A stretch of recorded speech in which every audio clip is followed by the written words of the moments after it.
There are three things that every business does when it comes to e-commerce email marketing that helps them get past $100,000 a month in revenue that other businesses do not do. My name's Gavin. I run an email and SMS marketing agency, and I'm going to show you those exact three things that these businesses do, how you can apply them to your own business to help you get past $100,000 a month in email marketing or attributed email and SMS revenue. Now, without wasting any more of your time, let's get into the video. So this is a client of ours. They do about $4.5 million in revenue a month, and these are the things that they do that have allowed them to get to that stage using email and SMS marketing. Step number one is this. Number one, they split the campaigns up by buyer and non-buyer. So if you take a look at this here, we have two segments: 30-day engaged non-buyers and 30-day engaged buyers. And what we do in those two campaigns for the buyers is we send them the regular campaign. For the non-buyers though, we send them the exact same campaign. However, we reiterate the discount code from the welcome series. We make sure that the offer to get someone to turn into a first-time customer is reiterated at every single stage of the customer journey. And that is pretty much what I'm going to be hammering on all day today. Basically, we're making sure that every email somebody gets when they are not a customer, they get with a discount code. And that discount code is the welcome series offer. Our focus is to get as much product into our customers' hands, maximizing the subscription to conversion rate. How many people can we turn from subscriber into first-time customer? That's our goal. Product in hand. And then we make up for any loss in revenue when it comes to getting that discount into their hands on that second, third, fourth, fifth purchase. Because those second orders, third orders, tend to be higher in value. Their AOV is higher. And also, they're cheaper to acquire because we haven't had to spend as much money on getting these people to make that order. They're already in our system. They've already experienced our product. They're much more likely to convert than, say, cold traffic.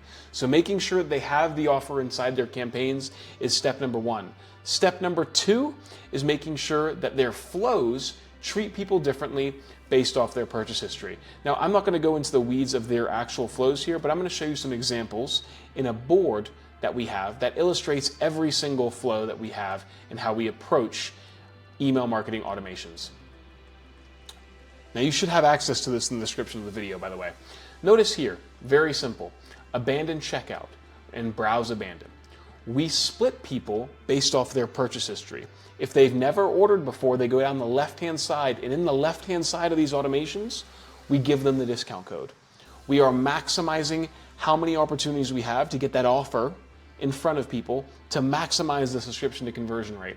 Every single one of our flows treats people differently based off of their purchase history. If they place an order once, they go down one side of the flow. If they've never placed an order, they go down another side of the flow. If you want to get really complex, you can go a layer deeper and say if they've placed 2 orders, they go down one sequence. If they place 3 orders, they go down another sequence. That's what we do from a flow perspective. The other thing we do too, bonus tip by the way, is we have post-purchase sequences that cross-sell and upsell based off of what somebody ordered. So for a supplement brand, for example, if somebody bought cordyceps, which helps with blood flow, we know that they'd be interested in other products that help with that pain, that ailment as well.